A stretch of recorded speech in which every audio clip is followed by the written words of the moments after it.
Go for it. All right, and we're live. Thanks everybody for showing up.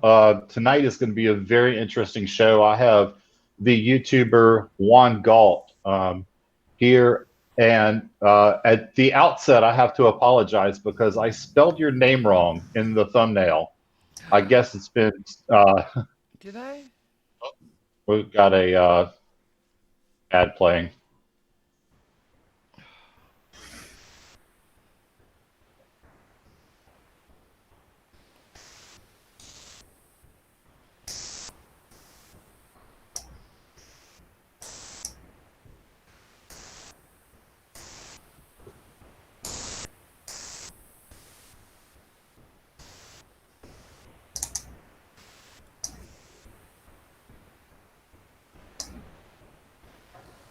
Okay, sorry about that. Are we back live now? Yeah.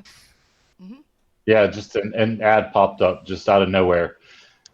Yeah, Juan, I spelled your name wrong. I guess it's been too long since I read Atlas Shrugged, and I thought that Galt had a U in it. So we're going to make sure that we get um, your site put in the description box and spammed in the live chat so everybody knows where to find you. Well, thank you. I appreciate that. You're not the first to put the U in, and you probably won't be the last. Yeah, and I was going to ask, is that where you got your name from, John Galt from Atlas Shrugged? Absolutely. Oh, okay, great. Yeah, I love that book. I thought there was a lot of good messages in there. They're just a different way of looking at the world. Um, so, what else are we going to talk about?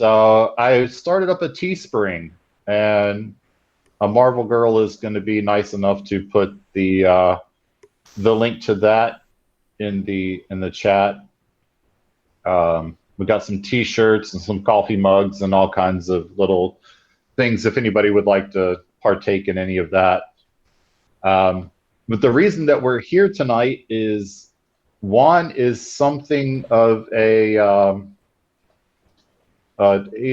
different kind of guy. I did not know that there were former sovereign citizens. I thought that was a rabbit hole that you go down and you're just you're just there. You're never coming back from that. But Juan not only came out of the sovereign citizens movement, but became an attorney, which is kind of the exact opposite of a sovereign citizen. And I've got a whole stack of questions here. And Clifford Reynolds is here with us. He's going to be taking questions from the audience to read for Juan. So if you just tag Clifford Reynolds with your questions, of course, super chats are going to get preference. But I'm excited to hear what is actually inside the head of a sovereign citizen. So Juan, take a couple minutes and do an opener before I go into my questions. Well, okay. Like you said, I was a sovereign citizen. This was over 50 years ago. I was a young person, and I started with the Posse Comitatus. They were a little bit more violent and bigoted and racist than I was, but they addressed some points and questions that I had during that time in my life. And I kind of, I'll just let you ask questions. And maybe I think we should start that way.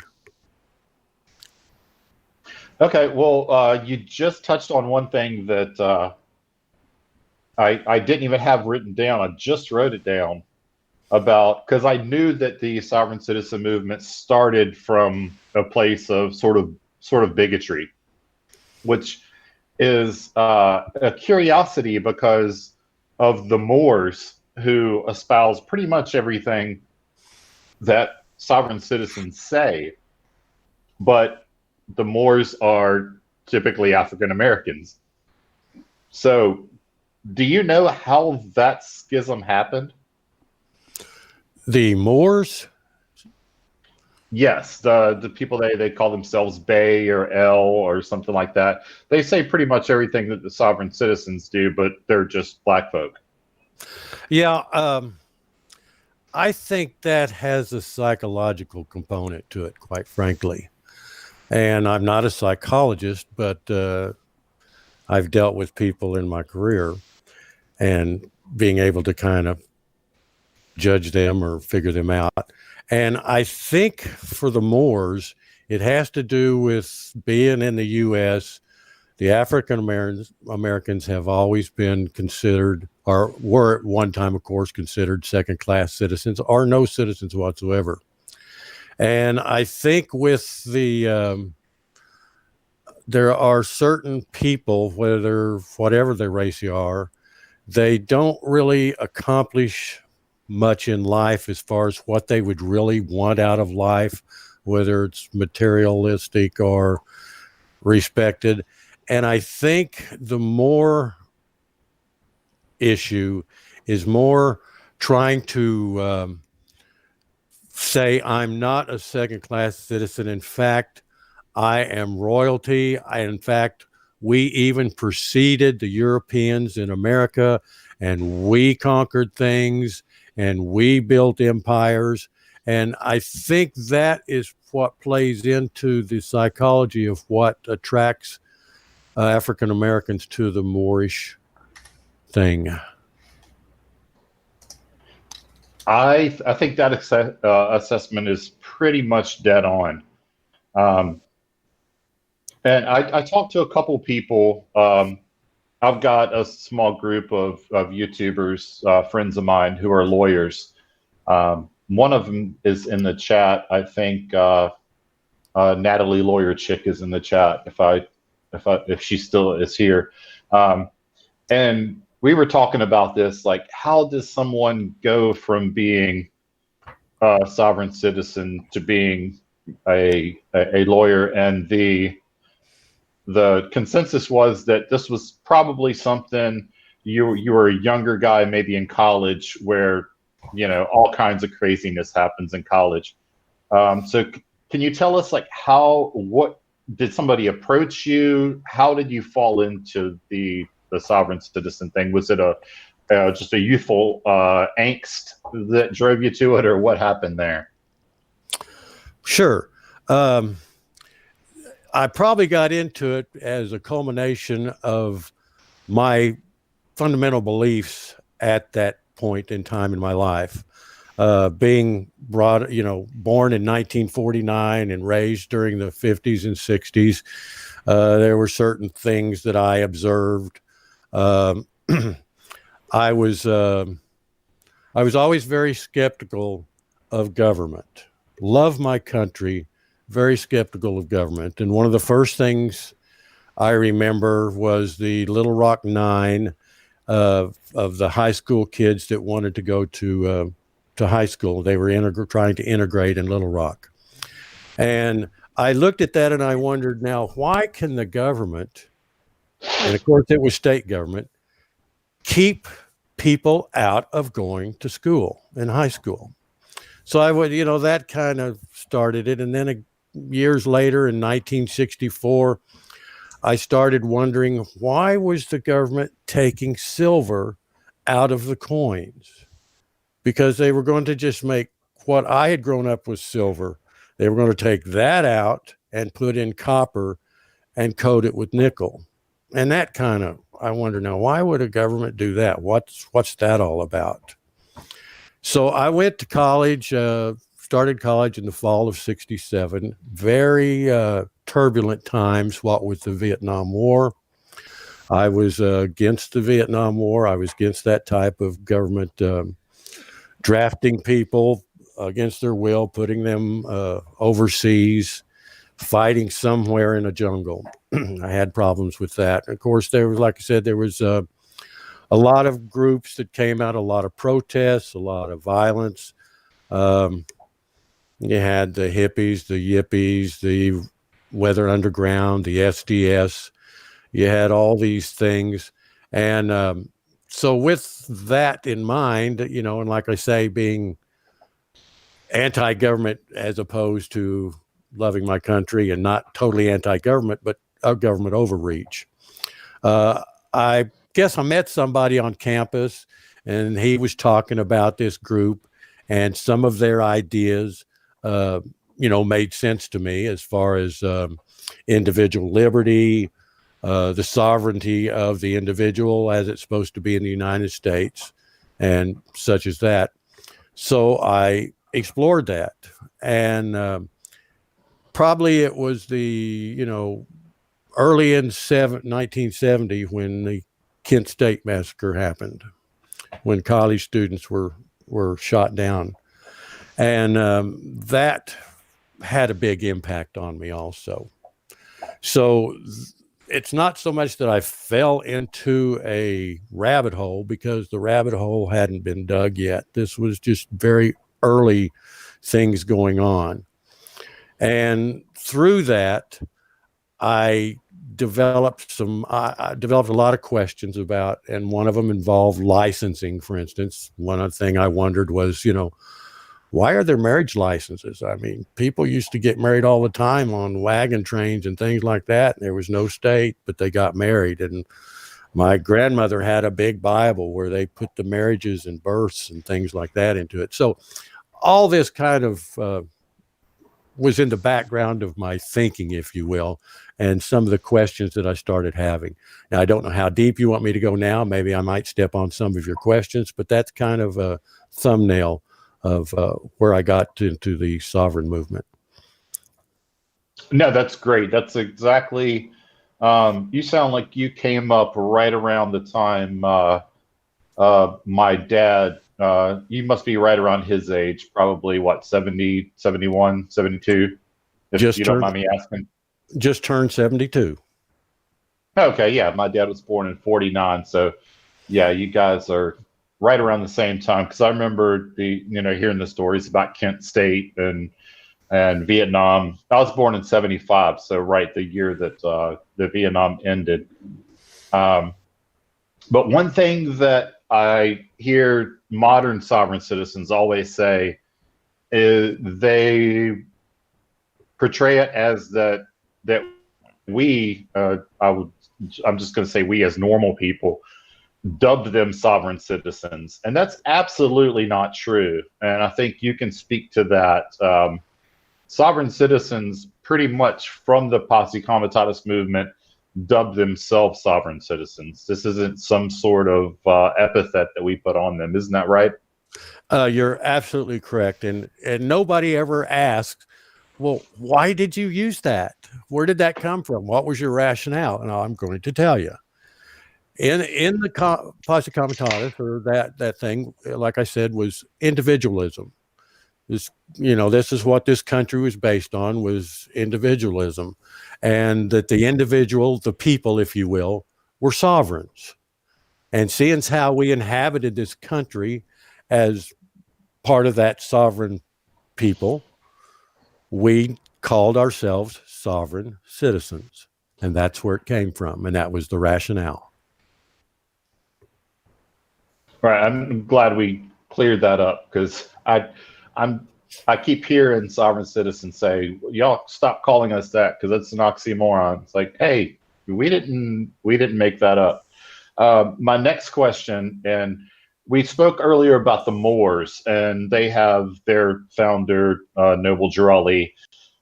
Did the Posse Comitatus have any sort of a founder, or was it just something that organically happened, or do you know? Yeah, there was a founder, and his name escapes me, right? But the main guy that was there at my time was a guy named Gordon Call. And Gordon Call was a very bigoted, racist, violent person. He killed some law enforcement people, and he was a fugitive, and he was cornered, and in a gun battle, he was killed.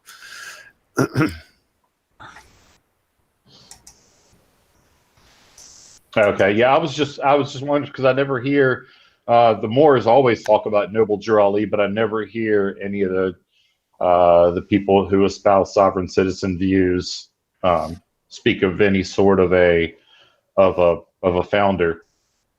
Now, my next question is, my YouTube careers began as me making science videos, making fun of flat earthers. And a flat earther is a specific type of mentality to where they have, it's almost like a cult. Like if you know about the bite model, it ticks almost every part of the bite model, which says whether or not something is a cult. And if you become a flat earther, you pretty much it's like that's your new family. Most of them are estranged from all their former friends and family and everything, and they only really associate with other flat earthers. And then if they leave the flat earth movement, they have to give up all of those people because now they're estranged from the other flat earthers. Is sovereign citizenship sort of like that, or can you sort of maintain a normal life and be a sovereign citizen? Well, the sovereign citizen mindset is very varied. It's not as, I don't think it's not as confined as a flat earther, from the standpoint that there are some people who get into the movement who actually believe that they are being patriots. That, one thing about me that in my mind is I couldn't think that the founding fathers, the people that fought the Revolutionary War, shed blood, did all that sacrificing just so their great grandkids could be a slave to a government through heavy taxation and control. So that was one thing I thought there must be something that has happened that's not quite right, that if you look hard enough, you can find where it all went wrong and it can be corrected. So you have those people that love the Constitution and think that it's a genius way to run a country and to live, and they think that there's a big problem and they want to do something to change it. Then you've got the sovereign citizen type that have problems with self-control and are always in trouble with the law, and they always want to get out of that trouble. And they see in a sovereign citizen guru someone that has magic words, the silver bullet, that if you say the right incantation, they can't touch you. Then you've got the sovereign citizen who, like I said, is not highly educated, not well read, and he sees, listening to a guru, he sees some information that he thinks he is now privy to, that the average people out there don't know, and now he has this superior knowledge, and it fulfills some need in his psyche that he's accomplishing something that otherwise in his real life he doesn't accomplish. And then you have these Moors, which is, very new to me from, what I was exposed to. And I think I addressed why I think their motivation is. That sounds dead on, especially the part where, and it goes right along with the flat earthers, the secret knowledge club. I'm special because I have this secret knowledge. And I don't know if I released a video earlier today, just a couple hours ago, about a guy named Flat Earth Fokker, who's a flat earther and a sovereign citizen. And he got himself a traffic ticket, and he ran into one of these sovereign citizen gurus. And since he's got this traffic ticket, he's gone to court a couple times. And it wasn't a traffic ticket. He broke quarantine, and he's in Canada. He broke quarantine, got arrested. And so he has created out of thin air a court that he says is superior to the court in Canada. Therefore, the court in Canada can't prosecute him because they don't have jurisdiction because they're not superior to his court. So it's funny how one of these gurus can just take you and drag you down a rabbit hole. And we'll get to that here shortly, talking about, because I want to bring up Mark Stevens, who I know that you have had a lot of dealings with. But I always like to get to the super chats as quickly as possible, because these people are paid money to have their question asked. The first one is from the Catnat, and she's asking, is it true that the sovereign citizen ideology began in prison? I don't know if you can speak to that or not. Not to my knowledge. I know it's promulgated in prison and has been through the years. Yeah, it's sort of like what we were just talking about. It's sort of a get out of jail free type thing. I'm sure there's plenty of, just like the jailhouse lawyers, there's jailhouse sovereign citizen gurus out there. There was another $5 from Cliff. Can you help me out there? I think I clicked off the screen there. Who put the $5 in there? It was DEFCON ID 4. Okay. Yeah, with no message, right? Yeah, no message yet. Okay. Do you have any questions that people had put in the chat that you wanted to go ahead and get out of the way? Sure. I just had one asked about your big cloud design on your Teespring. It's kind of off topic, but someone wanted to know what that was about. I think Marvel Girl, as the designer of that, can probably, if you're not too busy, Tina, did you want to talk about that? It's in the style of Big Daddy Roth Rat Think. It's just a fun design, and it's sort of the what you get when you play stupid games, you know. Stupid prize. I don't know. Okay. It's just what happens. Yeah, just like just a mushroom Boom. cloud. Yeah. So we got 305 people watching. So thanks everybody for coming out. Like I said, this is a rare peek behind the curtain into the mind of course, Juan is no longer a sovereign citizen, but he can't tell. I mean, we've all thought, watching these videos, what in the world is going on in this person's head? And I think it's great that that you're here to tell us all about it. Do you got any other questions there, Cliff? Or if not, I have some. Sure. So someone asked, how does SovCids reconcile the fact that there's an actual separate commercial driver's license and spouting their right to travel nonsense? Oh, for that, I'm very sorry. I did a lot of that early work and a lot of that bullshit or BS, excuse me. And they don't rationalize that's the whole point of being a SovCit. Okay, fair enough.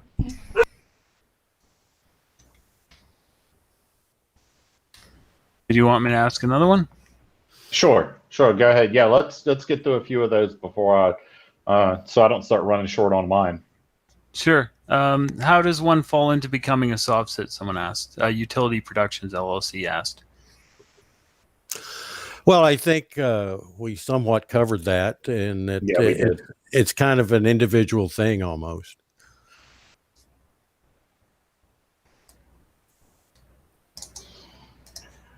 Fair enough. Yeah, somebody in the chat, Gary Winthrop, I don't know if that's a serious question. How many silver bullets did you take in your naval career? I'm not sure what that means, Gary. If you could kind of maybe write a better question. Cliff, you got any others? Sure. Let's go with one more from Island Girl. Wondering if he can tell us if he ever realized he was in the wrong with all the legal arguments and stuff, but did what he did regardless. That's a very good question because that hinges on everything, actually. I did a lot of legal work, if you will. Represented people against state tax commissions. Took a couple of cases to federal district court. One of them was on that withholding only applies to government employees, not to everybody else, which was the W-4 issue back in the day. So I really got into doing a lot of research. There was no computers, no Google, nothing. I had to actually go to the law libraries. I had to go into the bowels of law libraries and dust off constitutional convention debates and things like that. And I really got into that. And I also enjoyed the one-on-one competition, if you will, on the legal battlefield. I debated, I had some cases where the IRS was on the other side, as well as other people. And I just really enjoyed that.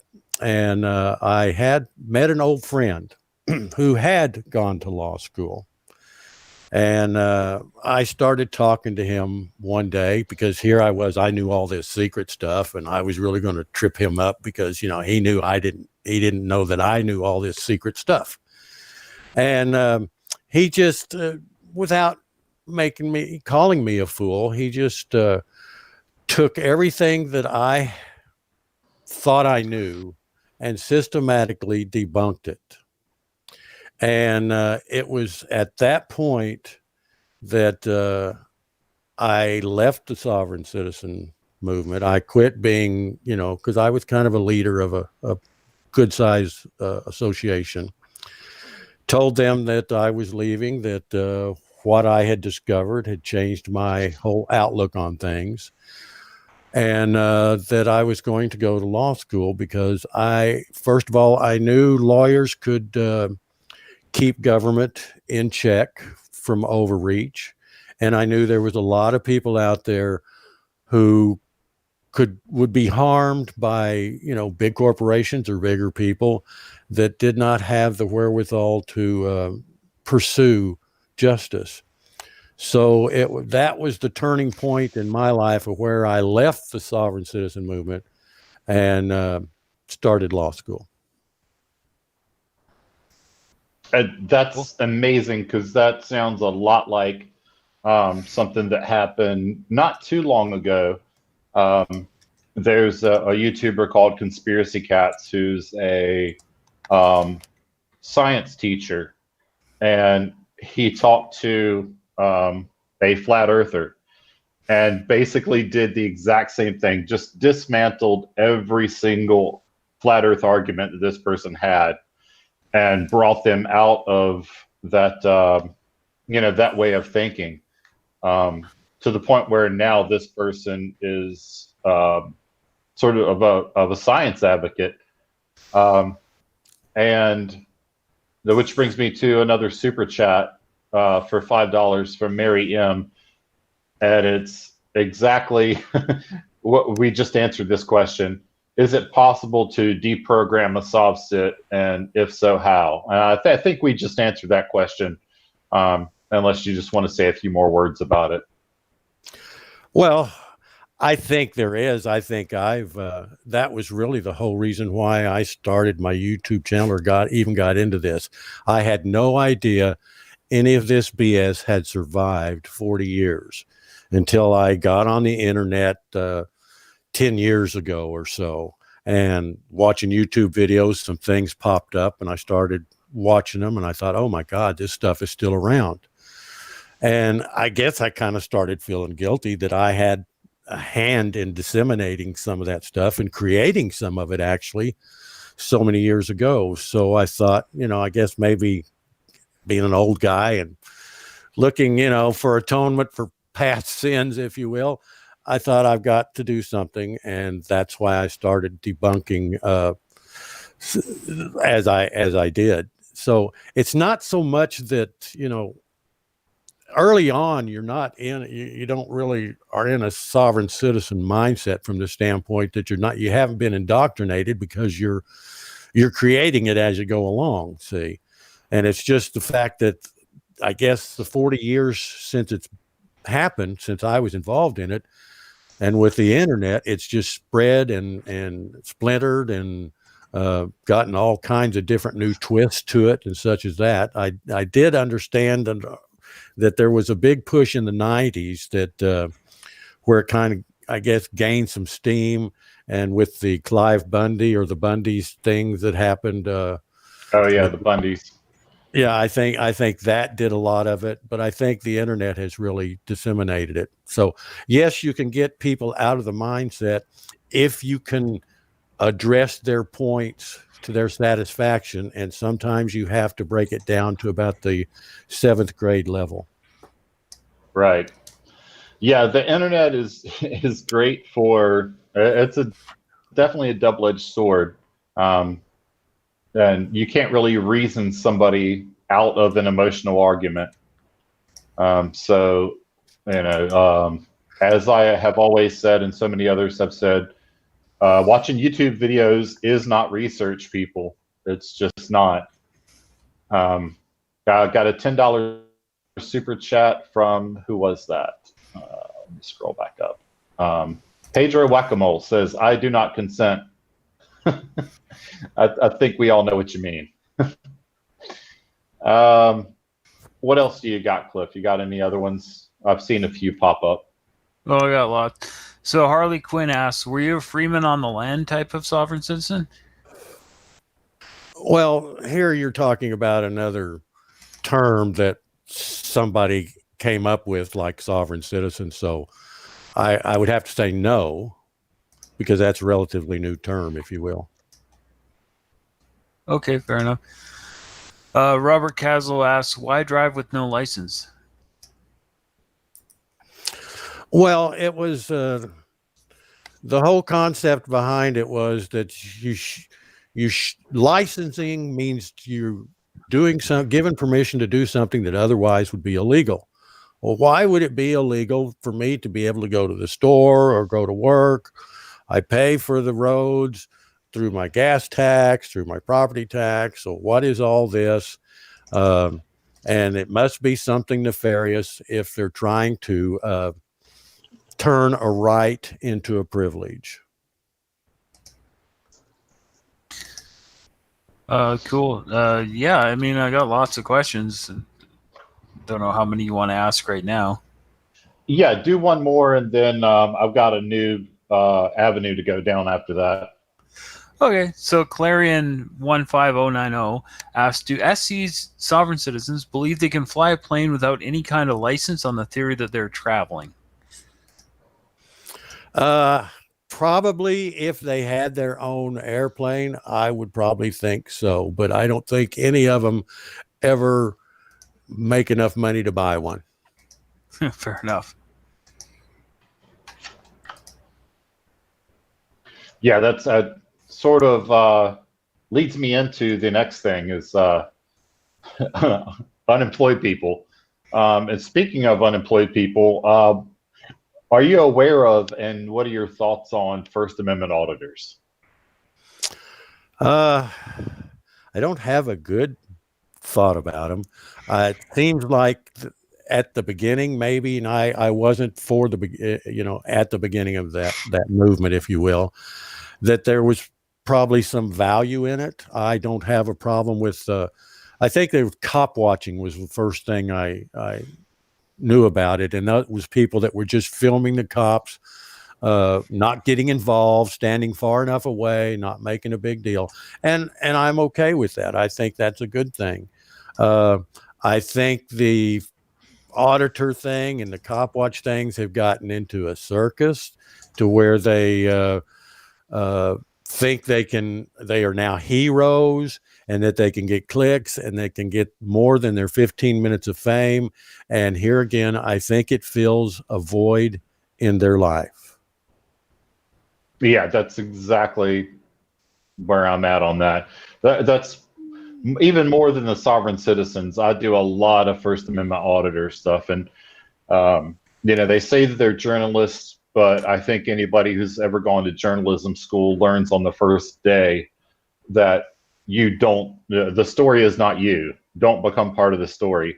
And that's exactly what First Amendment auditors do. Is they're trying to get some sort of notoriety by becoming a part of whatever story they're trying to tell. They're trying to shape the story. And I think they found that they can make some money from of it, because I see people, Oh yeah, donating to them or getting them out of jail, or yeah. things like that. And I think some of What's them the first? think they're going to hit the jackpot in a civil rights issue in a court. Yeah, what's the first thing they do after they get arrested? Is they make a video saying, "Hey, I need money for bail and a lawyer and all this. So hit me up on my PayPal." And they say, I've seen them say, I need gas to go here and audit. I need Yeah, money for a room. Yeah. My car Patty comes to mind. Yeah, my car broke down. I need a new transmission. I've seen a lot of that. And it seems to work, because none of these guys have jobs, but none of them look like they've skipped a meal either. So some part of that's got to be working. I mean, Glenn Serio just keeps getting fatter and fatter, and I don't think he's hit a lick at work in probably 5 years. So well, I think those that donate go into that P.T. Barnum statement. There's a sucker born every minute. I don't know whether they vicariously think they're doing something, or they're just suckers. I don't know. I mean, I can't speak to that. I don't know what motivates these people to throw good money after bad. I got a $5 Canadian super chat from Cronus Security. I hope I didn't say that wrong. As the owner of a security company, I have ran into some sovereign citizens. They are infuriating. Oh, God, yeah, I can't imagine. Just watching them on the internet just makes my blood boil, especially when they go to, as a retired military guy, when they go to military bases and try to do their First Amendment audits and things like that. That's just really infuriating. I had a video, I think it was yesterday. They went to a tax collection audit, a tax collection office, and were harassing 2 sailors who were sitting in the waiting room, getting ready to pay their tax bill. Those people. It's nice to. That's why I like to show videos of them getting dealt with, if you know what I mean. All right. So we talked about auditors. I know that one of the things that you really love is Mark Stevens and his acolytes. How did that all get started? Oh, yeah, Mark Stevens. I ran into his videos, like I said, YouTube recommendation along the side there, and clicked on it. And whichever one it was, I guess he was laying out what you should do at arraignment and what you should file in court, and all his reasoning behind it and such as that. And I looked at it and thought, my God, that is a lot of misinformation. And so there again, kicking in, thinking, well, I need to do something because he's spreading BS to people. And so I'm going to start giving some different and correct information. And I started on his forum on his website. And he actually liked me at first because I was bringing forth a lot of good points. And then he said, then I started going on to his YouTube videos and commenting below. And a lot of people started reading my comments and started challenging him on his weekly show, live streams. And he got real upset. So he banned me from ever commenting anywhere on his website or his YouTube channel. So at that point is what made me start making my own videos. That's how I got started on him. Yeah, and if anybody doesn't know, Mark Stevens he wouldn't call himself this, but he's a sovereign citizen who thinks that he has the magic words to say in court, for lack of a better phrase. And he has a lot of followers, but I wouldn't call them that. I would say he has a lot of victims. Robbie, what's the guy's name? Juan, help me out here. Robbie Esterbrook. Robbie Esterbrook is one of them who went, he went to court so many times, read the script that Mark gave him, and it doesn't work. You just go in there, you challenge jurisdiction, and you're supposed to say these magic words, and the court's just supposed to melt, and your case is supposed to go away. Never ever works. I've never seen a single case win on the merits. No, never has. Of those arguments. What was unique about Stevens' approach is he thought by asking questions, you never make an affirmative statement. You never make a statement. You never make a claim. This is what he would drill into his people's heads. You only ask questions. And if you ask questions, then they have to give you an answer. And they, and of course in court, the judge says, well, you can take that argument up at the trial. Well, I'm not arguing. I'm asking for clarification. And that was his big deal. But getting deeper into him, you find that he bases everything on the writings of Lysander Spooner. In particular, his essay on no treason, the Constitution of no authority. And the basic premise of that is that since the Constitution could only really apply to the people who were alive at the time and to those who signed it, if it does not apply to anybody who did not sign it or to anybody living today. And that's the basic premise of which Mark Stevens designed his court tactics, if you will, is that they can't prove that they have jurisdiction or that the constitutional laws apply because you didn't sign it. So it's basically no consent. That's just the bottom line argument. Right, and which is useless because it doesn't work. It's never worked. As far as I can tell, it's never going to work. You can say objection, point of clarification till the cows come home. It just doesn't work. And Robbie Esterbrook is a great example of that, because he ended up, if I'm correct, he ended up losing his case, and now he's sort of fallen off the map. Yeah, I pretty much chased him out of Discord, and there are several others that got involved that way as well. But Mark Stevens, though, on his website, he has what he calls his success stories. Yeah. And he has, I don't know whether you've ever looked at them, but he has tons and tons of people who say they got out of their traffic ticket or it was dismissed based on using his method. But if you really get into and look at it, and that's what I started doing, and I started challenging it, and that's what befuddled Stevens so much and why he banned me, is because I was showing that none of those things that he claimed was a success story was in fact a success story. Yes, and I've asked him the same. I said, please show me a case that won on the merits of your argument. And it seems like he would be screaming it from the rooftops if he had one that won on the merits.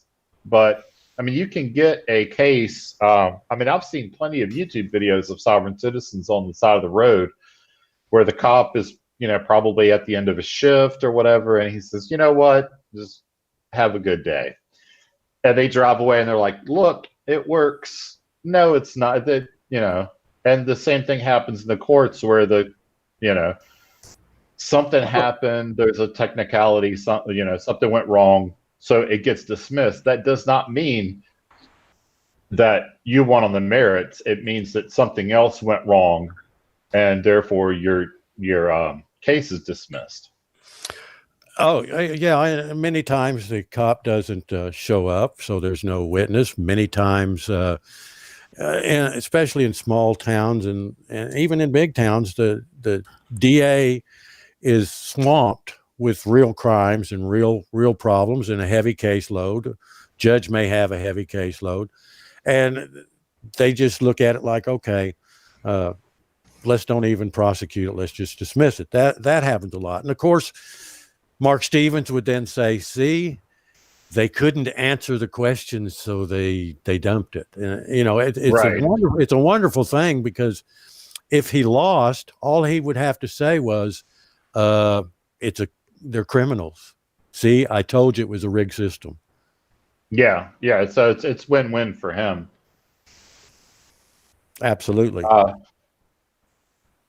Let's see. Harley Quinn is asking, were you Navy? Is that a question for me, Harley? If so, then yes, for 22 years. Cliff, what do you got? Did you get the CatNat super chat for $10? I think I did. What was there another one? I know I got one of them. Well, the question was, asked, is it true? Yeah, the question is it true that the sovereign citizen movement started in prisons?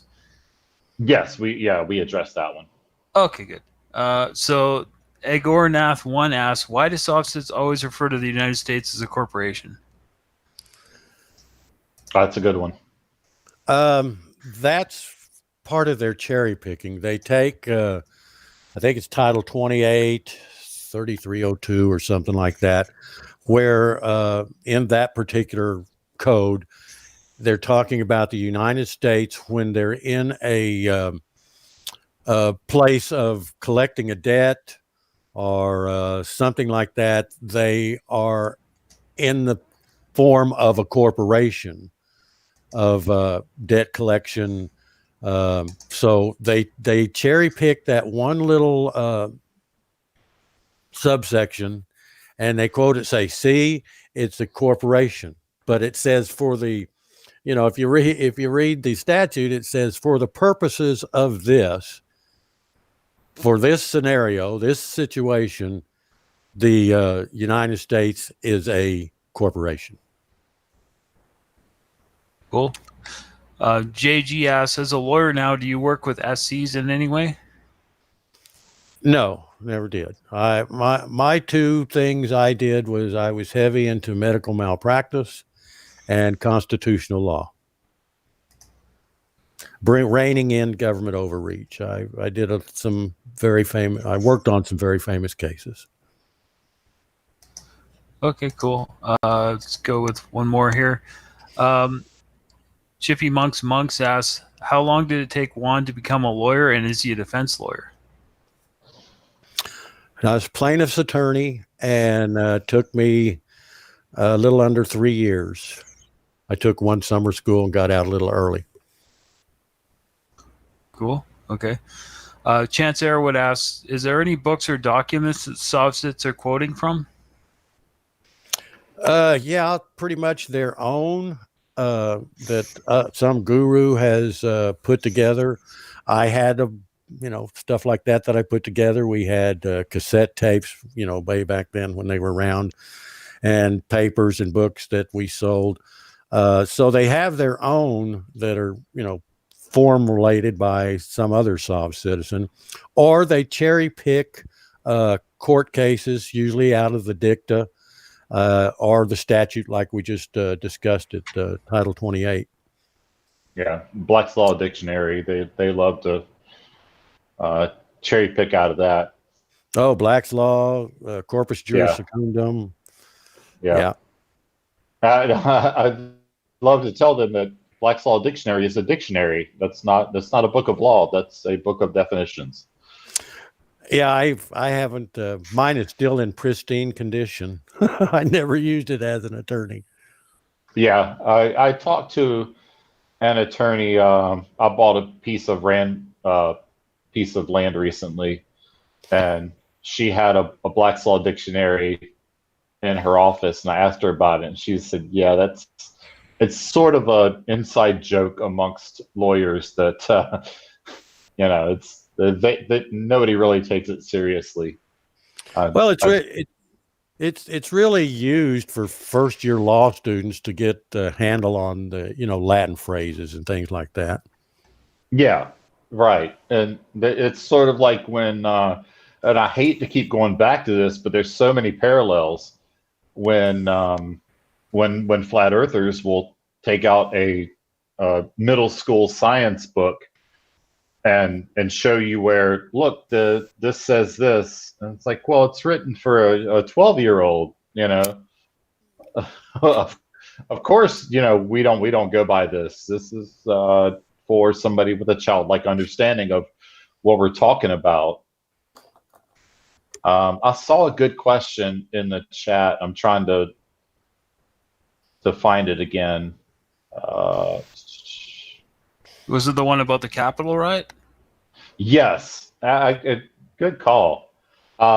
Were sovereign citizens instrumental in the Capitol riots? I'll answer this first, and then give Juan a chance to give his take on it.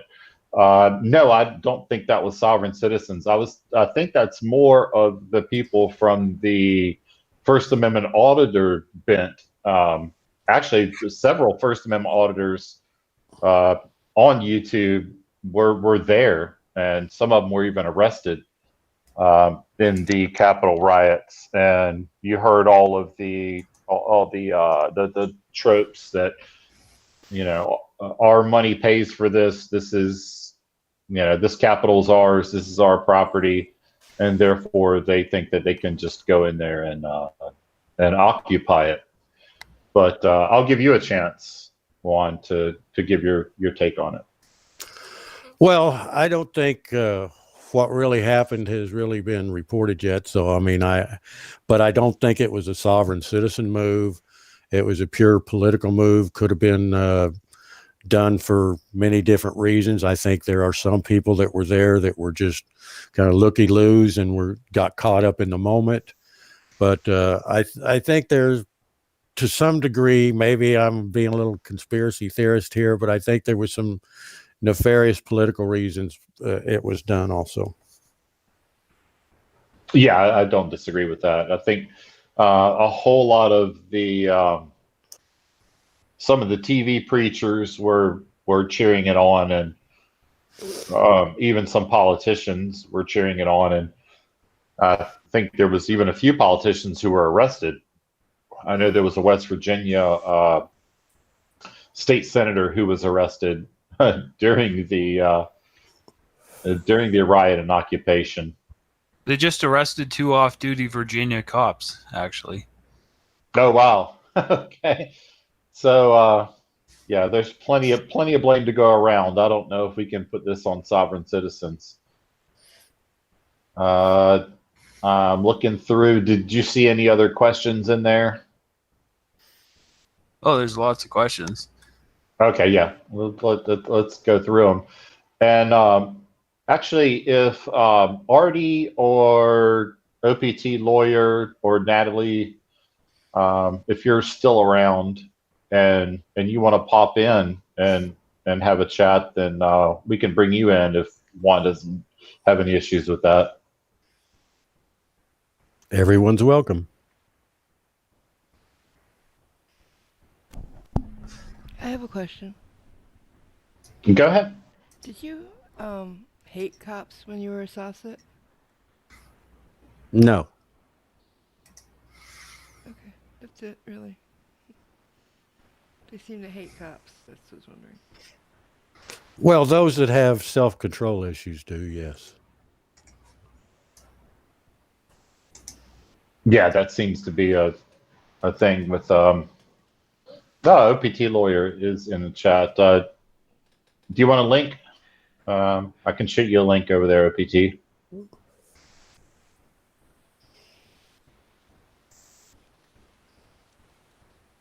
He can't join in voice, but it's fascinating to listen to, he says. He's a frequent flyer on my channel. OPT lawyer is A lawyer. he comes on streams. Yeah, well, obviously he's a lawyer, but yeah, he comes on, gives us his opinion on things. He's always good to get advice from.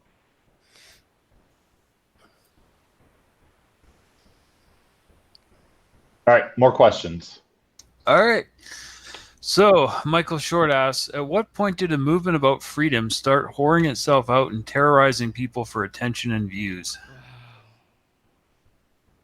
When the internet and YouTube became Yep, exactly.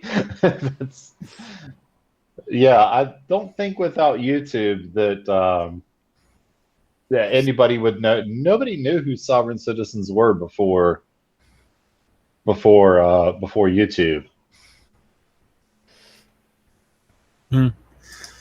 Yeah, so Pedro Whack-A-Mole asked, didn't the SovCit movement arise out of anti-government tax protest groups? Yes, there was a bit of that. And actually, my involvement when I got out of the Posse Comitatus was pretty much focused on income tax protester movement, if you will. But the first in the 60s, the income tax protests were about they didn't want their money going to support the Vietnam War and bomb innocent women and children. Fair enough. And just a little story about myself. In my early 20s, I almost fell into that rabbit hole with the whole thing about the amendment not being properly ratified, and therefore you didn't actually have to pay taxes and that sort of thing. Yeah, that was an argument. Yeah, I think that's what Wesley Snipes went to jail behind was that whole argument. But I entertained that argument for a good few weeks in my early 20s.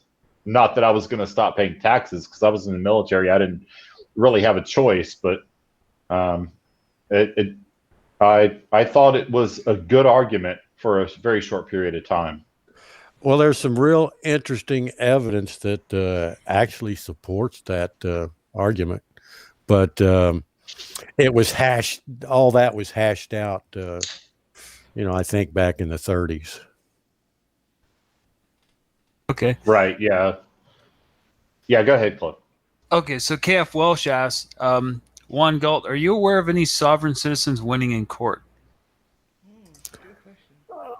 Well, it depends on what you call a win. I think the Bundys and some of that group was acquitted. That was a big deal. Winning on the merits, no. Yeah, that's a whole different thing. Winning on the merits is way different. I mean, I don't know if you know. You probably do because it was such a big case. The whole Heather Antucci giraffe case. Were you following that, Juan? I know a little bit about it. I've seen some videos and such as that on it. Yeah, that was a case in which, so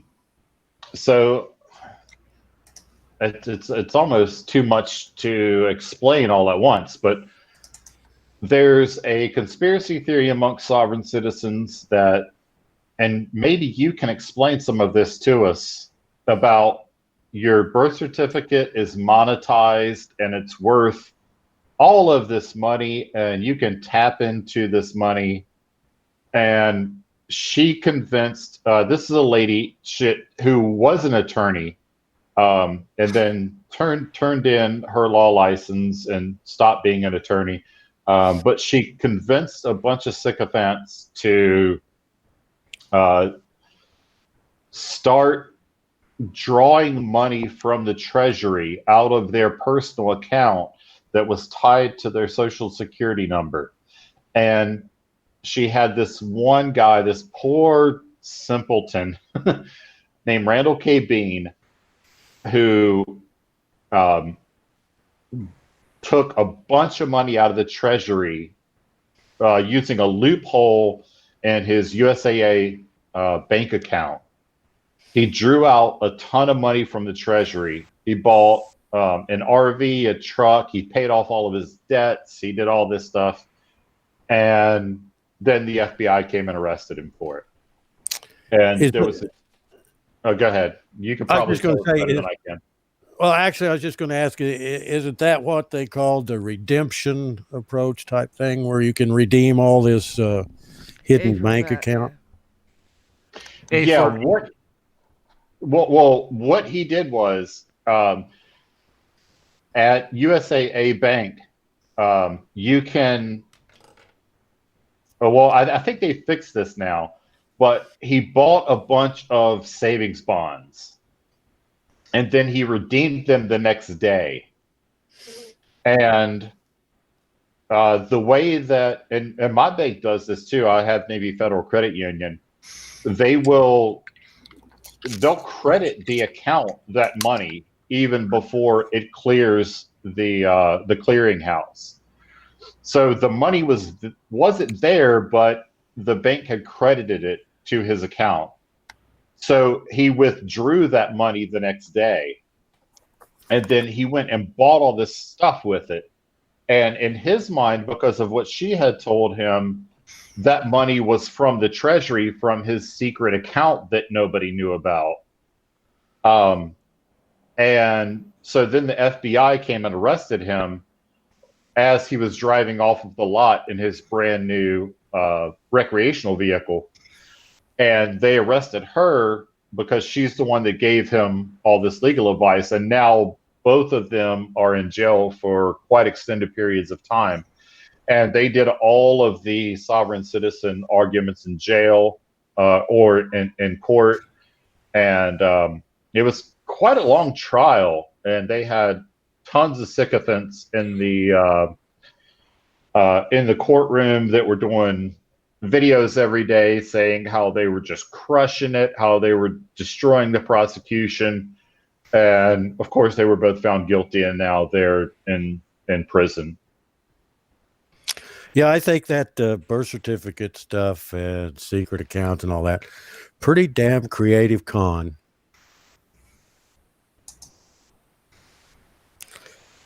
Yeah, I don't know where it comes from. They monetize your birth certificate. Supposedly they're traded on the stock exchange or something like this. I think I've heard, and it's because your birth certificate is in all caps letters, and that makes it a straw man, and it's secret, and it's because America went broke, and so we sold the citizenry to China. And yeah, it's a convoluted story. It's really bad. It's just so bad. It's creative. I guess if you're Harry Potter, I mean, it's but it worked for some of the people that bought into it. You know, like I say, it's amazing. Yeah. Now, I've got a buddy, Bob the Science Guy. And again, I'm going to go to the Flat Earthers. Bob the Science Guy has a mantra that there are Flat Earthers who actually believe it, and then there's the Flat Earthers who sell them T-shirts. Now, that's exactly what I think about the sovereign citizen movement. There's the true believers, and then there's the ones that sell them the packets of information about the magic words to say and stuff like that. I don't believe for a second that Mark Stevens believes the nonsense that he says, but I believe that he's willing to sell the packets of information to his sycophants. April Lejeune. Oh yeah, April Lejeune's another one. Yeah, with her you can write a check for an infinite amount of money because reasons. Yeah, I've heard of some of these. I'm a member of Quat Loose, and I've read a lot of stuff that's been put in about these people you're naming here. What about the Yeah. What's your judges? whole take on the accepted for value?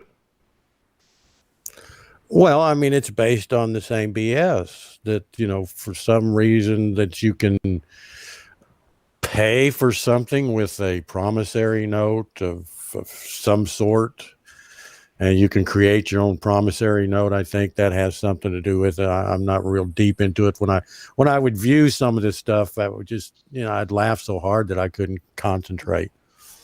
Yeah, me too. So a couple of people in the chat, Cliff, think that you need some decor, some pictures in the background there. Mhm.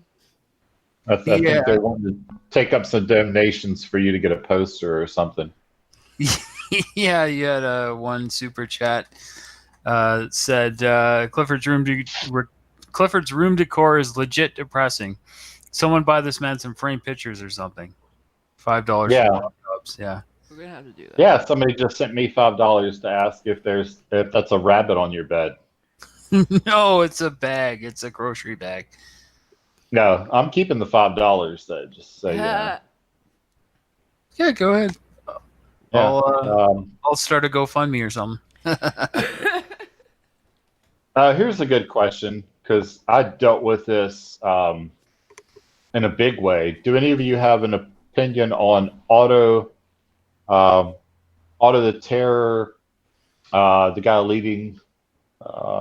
It's kind of a poorly worded question.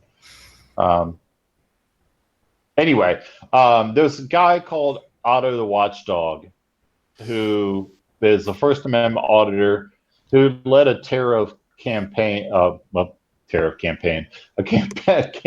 terror on a small Texas town.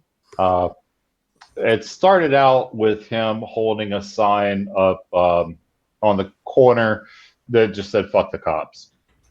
He ended up getting arrested, and then First Amendment auditors descended on that town with just a ton of FOIA requests, phone calls, abuse. and yeah, it was just abuse.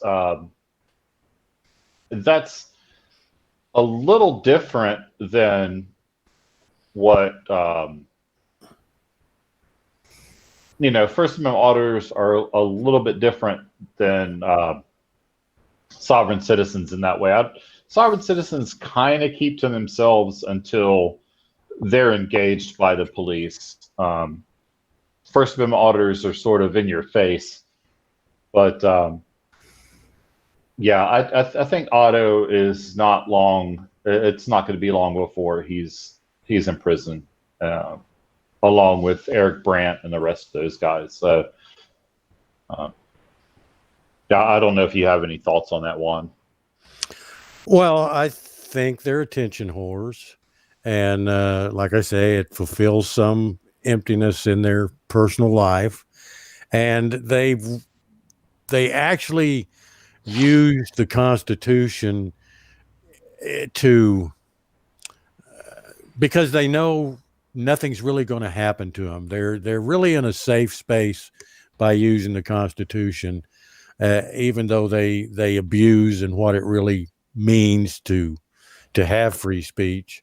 But I just kind of look at it totally as they're in it for clicks and views. Yeah, especially the auditors. That's definitely what they're in it for.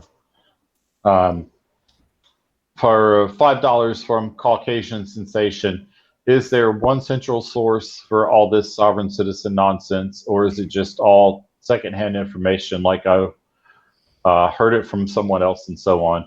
I'll answer that first and say no, there's not one central source. It's just convoluted, just jargon, and I'll let Juan give his take on it.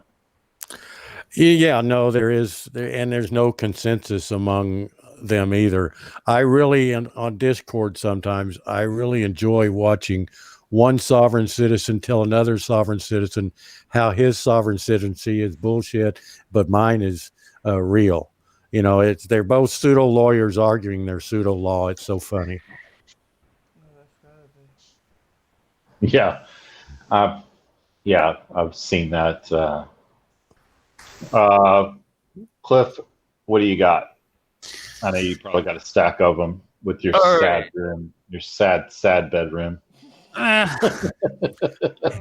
all right. He needs needs an accent wall, maybe. You know, Yeah. different color. Pink. Sorry. Maybe a Schrodinger's cat logo on the There you wall. go. Yeah, there you go. All right, not a brat ass. Why do sovereign citizens pull over for police when they have no jurisdiction? Good question. Because they want to be able to preach their gospel to the cop. That's why they're so bubbling over with all this great secret knowledge. They just can't wait to show how smart they are. All right, fair enough. William Griffin asks, why do sovereign citizen people think they don't need documents for identification? Well, it goes probably into their idea that, present your papers is not the idea that the Constitution or this country is about, and they're individuals and they shouldn't have to answer to anybody. So you get, some of them are just basically anarchists. Okay, Can I ask a question? go ahead. All right.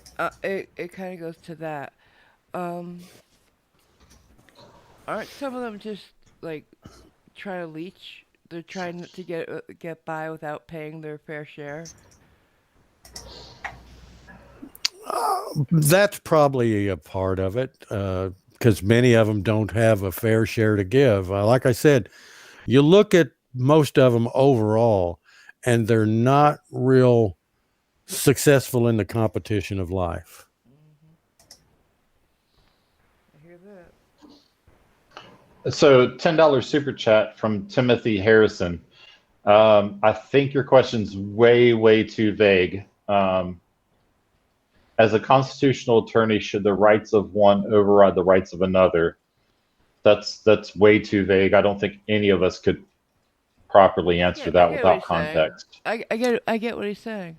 The needs of the many and the needs of the one, right? Well, I don't know. I think that's. I would simply answer, it depends. Yeah, that's the only way to answer that, I think.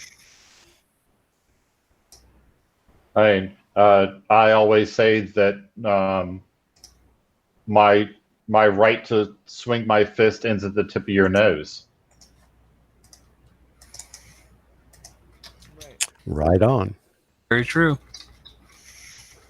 So if you want to add some context to that, we'll try to get you a better answer. Next question. Okay, so did Juan leave? Paracord Princess asking this. Did Juan leave SovSits and then become a lawyer, or vice versa? That's a good question. I left the SovSit mindset to become an attorney. Okay, Catalyst, cool. Though? I kind of had that question in the back of my head too. I never thought to ask it. Like what made you do that? Well, first I was disseminating a lot of misinformation, and when that was brought to my attention, I wasn't about to continue. I like to think I have some integrity and some ethics and morals, but I did go to law school to also, like I said, to fight government overreach when it happened, such as, Second Amendment issues, First Amendment issues, things like that. Yeah, our philosophies probably aren't that far apart, you and I. I tend to lean right of center on a lot of as far as government overreach. I think the government does overreach in a lot of ways. I'm definitely right of center. Yeah, so we're probably in the same spot. I just didn't. I probably didn't meet the right people at that in those formidable years to drag me down that rabbit hole. Because I probably, you believe whatever a charismatic person tells you when you're in your late teens, early 20s. You run into a really charismatic person, they can convince you of anything. The one that probably convinced me the most, or at least that I thought convinced me, was Irwin Schiff. And I don't know if anybody here knows who he is. That name he was a lawyer, right? Well, no, familiar. Irwin Schiff was probably the biggest you don't have to pay income taxes guy there was. He died in prison. And he brought out his first book was called The Biggest Con: How the Government is Fleecing You. And okay. Yeah. And I know who he is. I read that after reading None Dare Call It Conspiracy in 1971 that brought in a lot of things about the Federal Reserve. That was a big issue with me. See, I think the federal government is about 95% too big. I think I like the federalism that the federal government should have really no interaction with the individual. That should be left up. That should be left up to the states, and that's what I really have a problem with the way this country has evolved. And of course, that can be traced back to the progressive era from the Gilded Age, and you really look at that stuff and you see, whereas a sovereign citizen, and most of them I deal with, think that the government has put a gun to people's head and taken over things. When in fact, if you go back historically, around the turn of the 20th century, in the progressive era, people were demanding more government. They wanted government to take care of the robber barons. They wanted government to make sure the food was clean and good, and that the workplace was safe, that children should go to school and not work in factories. There was a lot of this grassroots movement back then where the people were going away from laissez-faire government, where hands off, to government solve some problems. And that's, now we're at a point to where we want government to do everything, maybe even universal basic income type stuff. Yeah, I do agree with the quote, the government governs best that governs least. You should be able to reach out and within a one-day car ride, go meet with the person who's governing whatever your daily affairs are. It shouldn't be from Washington that your everyday affairs are governed. So yeah, I agree with all that. But that's a whole different thing than the sovereign citizen movement. We got a couple of super chats come in. Star Matthew says, "What's your opinion? What's your opinion on Second Amendment auditors, the ones who walk around, who walk down the sidewalk with AR-15s on them?" I'll answer that and then give Juan a chance to. My opinion on that is, first, I own more guns than I can count. I've got a safe full of them, and I probably own more than 100 guns. Open carry is stupid. It's done for nothing other than shock value. And the people that walk around with guns on their hips, I don't know what their goal is, but in a tactical situation, they're the first person that's going to get shot. And I'll let Juan give his opinion. I'm okay with it. Anything that is constitutional and supports the Second Amendment, I'm okay with, and I don't mind I'm really happy to see a lot of states going with the constitutional open carry. I really am. I think the newness of it will wear off, but I think I'm glad to see it. Yeah, I think it should be legal. I do not think it should be illegal. I just don't think, myself personally, you'll never see me open carry unless I'm out, at my lake house and I'm open carrying because there's just nobody else there. But as um, as for any tactical advantage, you're giving away any tactical advantage by open carrying. So that I guess is all I have to say about that. Another $5 from Anthony Storts.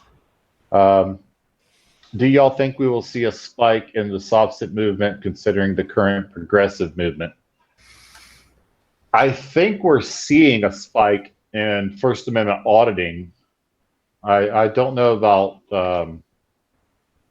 sovereign citizen stuff. What do you think, Juan? I think we might see a growth in the militias, and a lot of those are sovereign citizen type things. Yeah, that's a good point. I think we'll probably see, I think the First Amendment auditors better prepare for a different job, because the First Amendment's going to be changed here in the next few years. Yeah, I wanted to address that too. A lot of local laws are being changed because of just the influx of these people that they've even coined a term for it, paper terrorism, where you're just inundating these localities with FOIA requests and just all kinds of nonsense, paperwork, and places are cracking down on it. So I think the First Amendment auditors are really going to have a hard row to hoe coming up in the next couple of years. I got clarification on the Timothy Harrison question, by the way.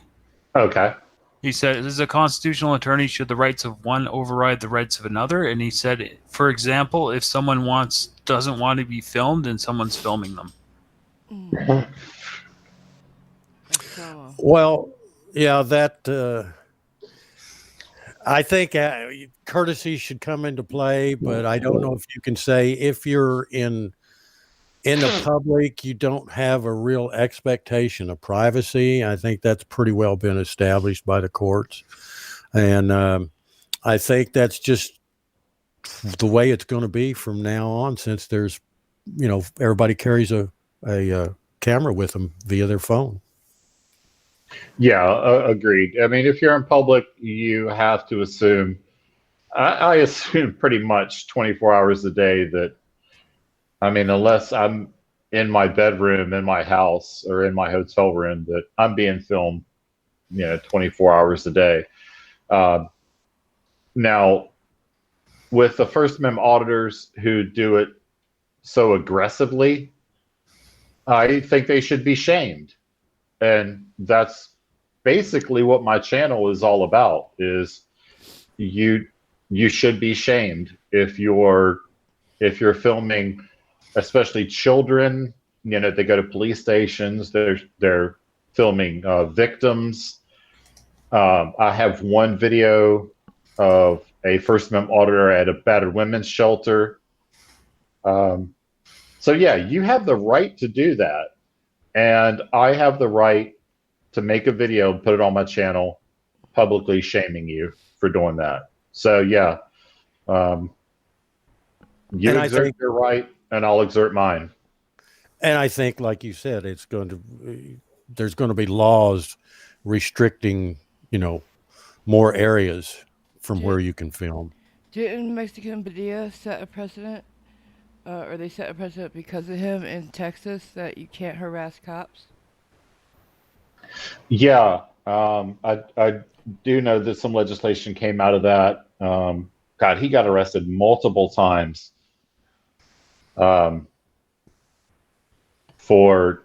I mean, he would just get right up in the cop's face, Just and new violently, yeah. legislation came out about that. I don't know all the details of it, but yeah, I think I missed a question that popped up.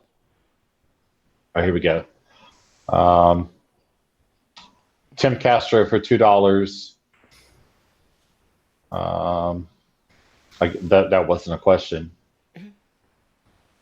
So, Yeah, he's just talking about the guys in Dearborn that went into the cop station with the guns. Oh, yeah, oh, yeah. oh yeah. I've showed that multiple times. A couple of guys got pulled over by the police. They got all jocked Butt up hurt.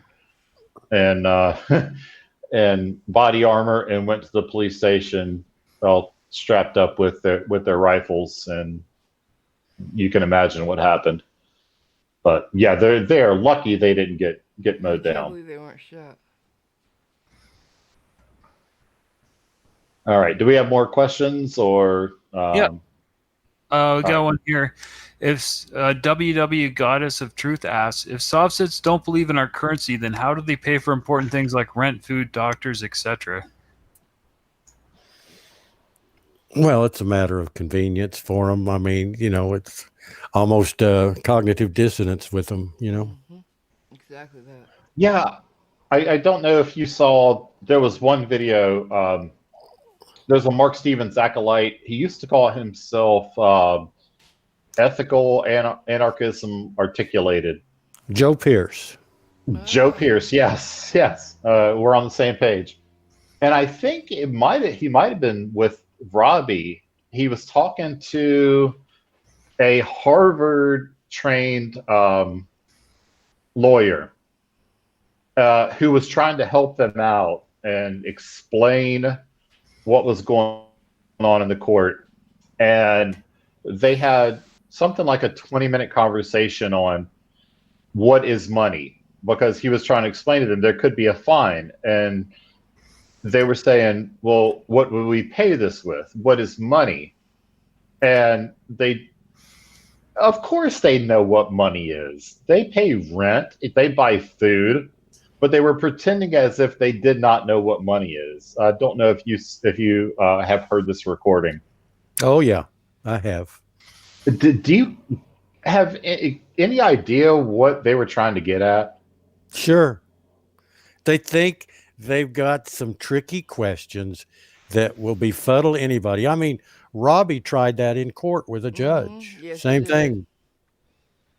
And I've debated Joe many, many, many times. He banned me from his Discord channel. I've Yeah, he's banned me as well. He's wiped all my comments away from any of his videos. I've made him look the fool more than once.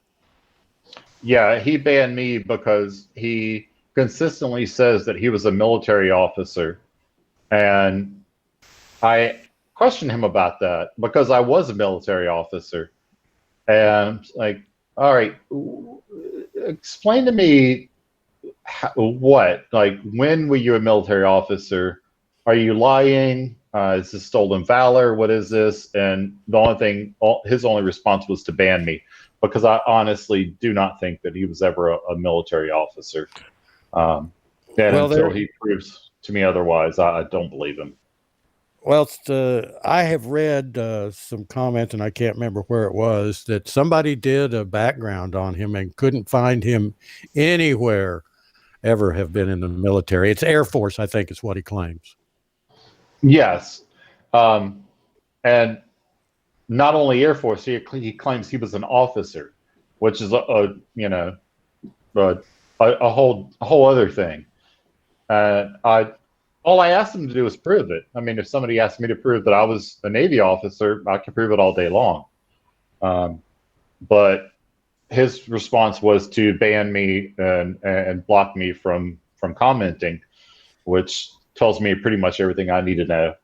The catnap for $5 says, just want to thank Juan Galt for taking his time to be here. Oh, Um, she's a sweetheart. Heart emoji. And Oh. I want to echo that. Yeah, thank you for being here. Well, I really appreciate that. Thank you, Kat. And you also. It's not every day. Like I said before, I did not even know that there was such thing as a former sovereign citizen. I just thought that was a hole so deep that you can't climb out of. So that's great. And then to go the whole opposite way and uh, become a lawyer, that's unheard of as far as I'm concerned. But yeah, thanks for taking your time. We've been here, 90 minutes so far. I think we'll go, what do you guys think, about another 30 minutes if people still have questions? I'm game. Sounds good. Oh, Yeah. I'm hearing Gary you. W. says, blind justice military career is limited to the hour he spent playing Call of Duty on Xbox. Yeah, the jury's still out on blind justice and whether or not he's served. I've done everything that I can possibly do to try to find some sort of record on whether or not he served, but I've Did they ever been get back to you? unsuccessful so far. Did they ever get back to you, Schrodinger? No. So I reached out to the Office of Military Records, and the response that I get back is that COVID. So that's that's all I got. Yeah, somebody said something about Navy SEALs in the Don Shipley. Yeah, I have reached out to Don Shipley. I haven't gotten a response from Don Shipley on that. He seems to be more visually impaired justice, not blind justice, from what I can see. Yeah, legally blind. and my friend Degeneration Nation calls him not blind justice. I call him blind justice who's not blind and doesn't care about justice.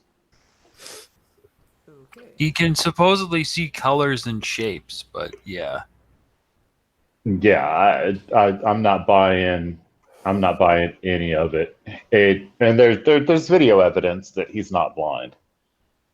It's pretty clear. Just throw a ball at him. Well, when his lawyer says, "Hey, come talk, let's speak over here," and he points, and he walks the way that the lawyer pointed. I don't know. No, you're not blind, dude. Yeah, that's a tell. Yeah, I mean, it was instantly. He says, "Let's talk over here." He's like, "Oh, okay," and just walks that way.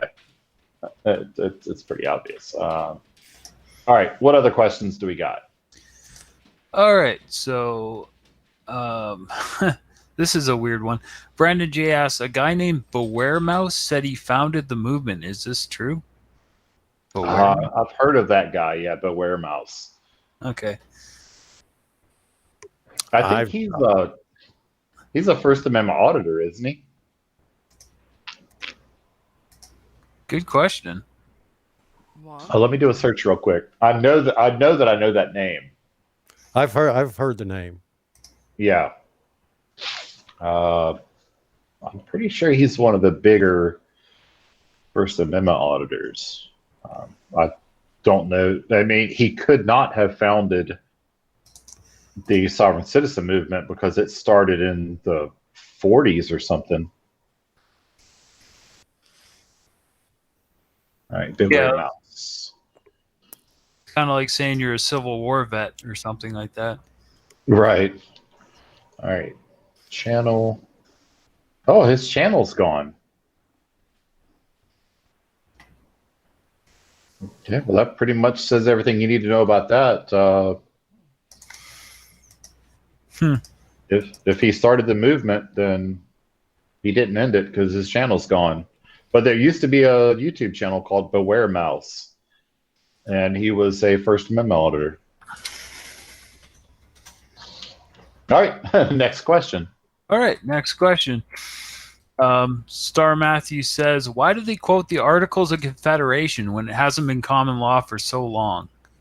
Oh, that's a good one. Just craziness. I mean, they cherry pick what they can find or what somebody's told them that they can shoehorn into the narrative that they want to create. That's really basically it.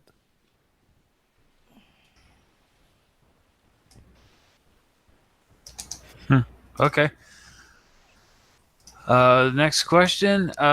Before internet, how did you find a court opinion that overturned a precedent opinion? Well, you had to shepherdize.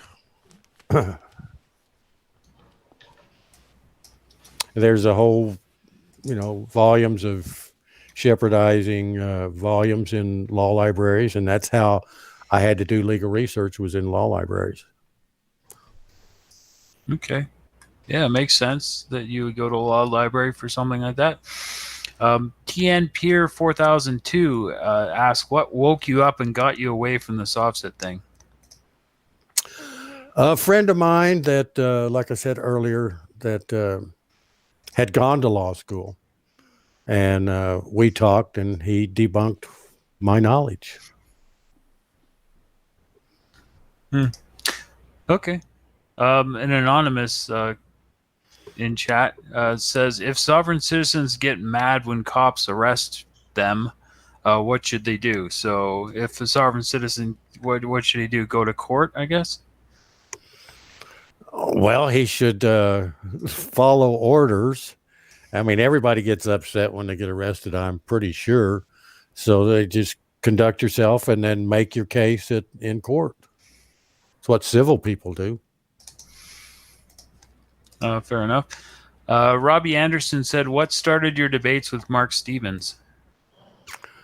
Watching his videos and then listening to his live streams that he did twice a week, and listening to all the misinformation, the misrepresentations, the misinterpretations of law, court decisions, and legal procedure. Cool. Agornath 1 says, why does Sovsits always bring up corpus delicti? Because they don't know what it means. Yep.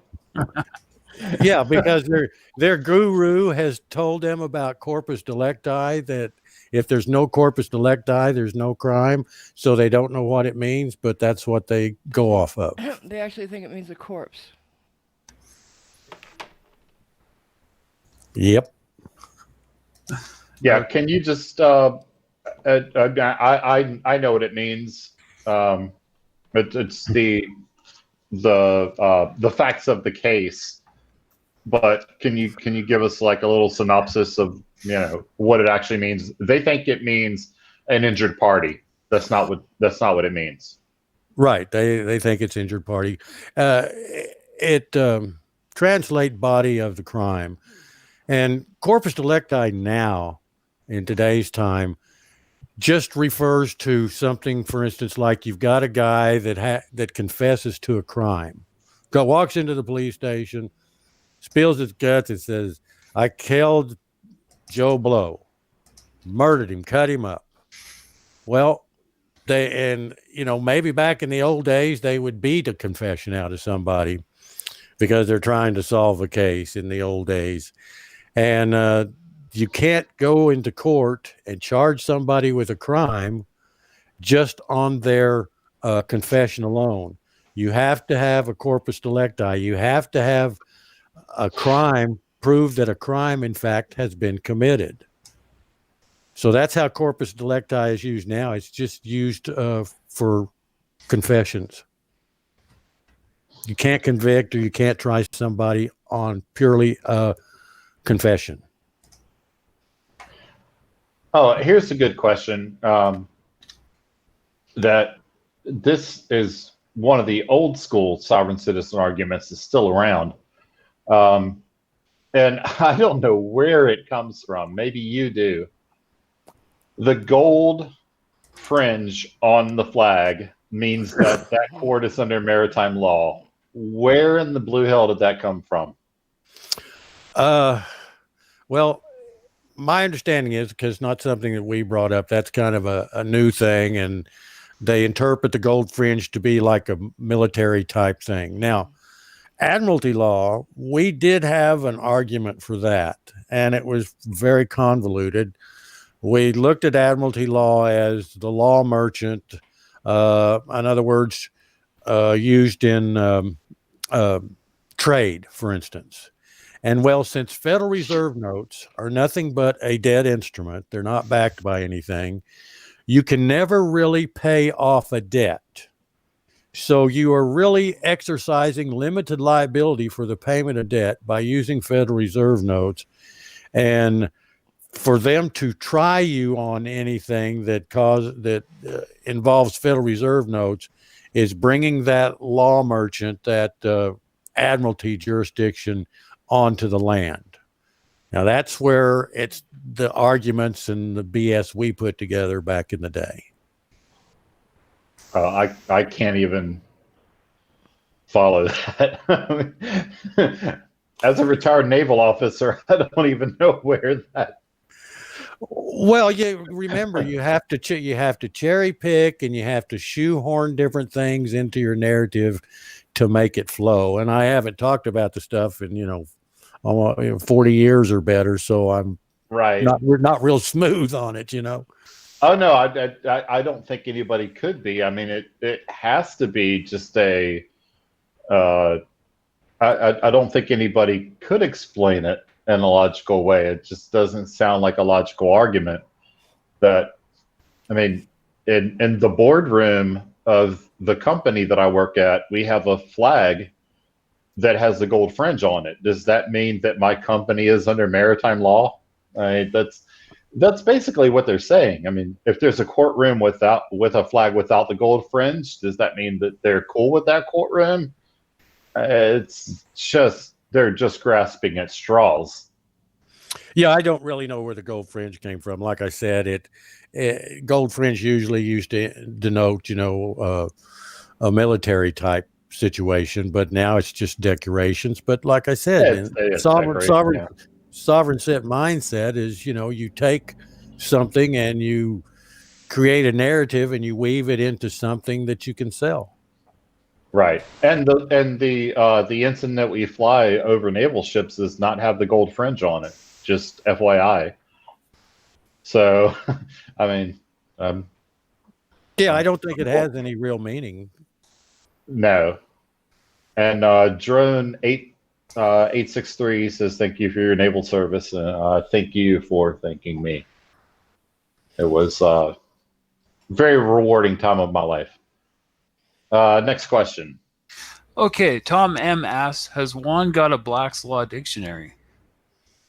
Yes, he already answered that. Oh, okay, sorry. Indolin asks, didn't Robbie end up serving time for contempt? I think multiple times he did. You could probably answer that better than me. Yeah, I believe he did. I agree with you. Okay. WW Goddess of Truth asks, is Mark Stevens a legitimate bar-registered attorney? No. Okay. And he's no longer doing what he did. Evidently some attorney out of Kansas who is a member of a bar, not a practicing attorney. He's actually a professor, University of Kansas somewhere. I don't know whether he saw my videos, because in my videos I called, Stevens acolytes victims. And anyway, he wrote to the Arizona Bar Association and said, how can you have this guy in your state doing what he's doing? And they investigated it, I guess, and they filed a complaint against Mark Stevens and told him that he would have to stop what he's doing, purge his website, and they would drop the charges. So he did that. He tried to have some videos after he wasn't allowed to do the court BS. and he was losing viewership, and he quit any YouTube videos or anything like that back in August, I believe. Okay, cool. PJC asks, why does YouTube always delete footage of sovereign citizens receiving cash compensation after activating their fee schedules? I don't know. What? You're gonna have to present evidence of that. Yeah, I thought that was kind of, It's yeah. funny. Yeah. It's funny how it always I goes- think you're having a laugh. Oh, yeah. Yeah, that's probably a joke question. Tontab3 asks, do you associate with your sovereign citizen friends? Oh, yeah. They're all dead, I think. I don't have any sovereign citizen boy. friends. Oh, jeez. Wow. Okay, fair enough. Well, I do know of one that is an attorney, and he has a big personal injury practice, but I don't really talk to him that much. He lives in a different state. For $5, Michael Oates says, "I wonder what would happen if a First Amendment auditor started going after Twitter and Facebook." LOL. Not sure what you mean, unless you mean like auditing. Yeah. Oh, okay. Yeah, I guess like auditing Facebook and Twitter headquarters. No, you Yeah, I mean, plenty of those, First Amendment auditors and sovereign citizens have had their Facebook and Twitter channels removed. So, yeah, they're kind of cracking down on that type stuff. Fair enough. Anthony Stort says, if Sovset claims local law enforcement has no jurisdiction over them because they're not U.S. citizens, aren't they subject to arrest by ICE? You'd think so, yeah. I guess if a complaint was made or could turn in, but Okay.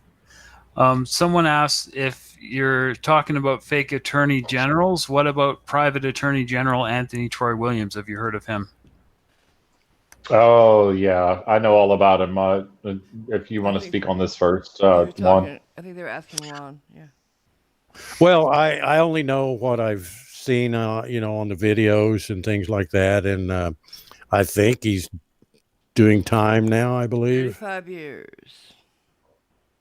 Yeah, he's in jail, and here in the great state that I'm currently in, Hawaii. He's in prison here, I believe, or did they move him back to Florida? I can't remember.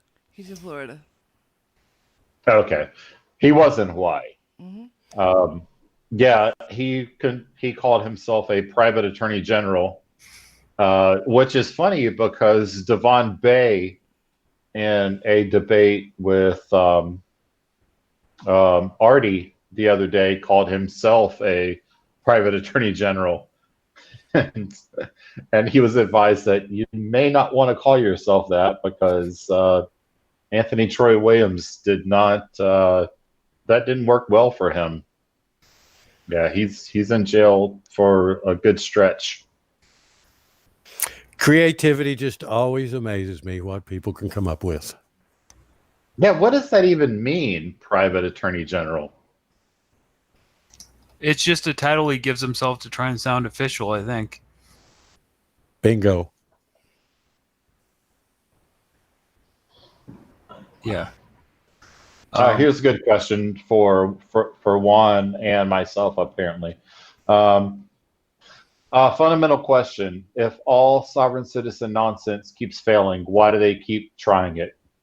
Can they not learn from others' mistakes? And my answer to that would be to refer you back to my roots of the flat Earth community. They keep failing, and they keep at it. So it's all they know. If you're unemployed, you don't really have any fundamental skills. You go with what you know, And if the only thing you know is being a charlatan, then you keep being a charlatan. I'll let Juan answer. Don't know that I could add much more to that. That's pretty much it in a nutshell. They think that well, it's just because I said something wrong or I didn't do this, or they're just evil. They believers. They are believers. Indeed. And of course, if you've been believing for a number of years, it's hard to talk to yourself and face that, God, you've been fooled all these years. You've been wrong. That's a hard thing for a lot of people to swallow. Right. And there's a quote that's escaping me. It's easier to fool people than to convince them they are. Yes, it's easier to fool someone than to convince them they've been fooled.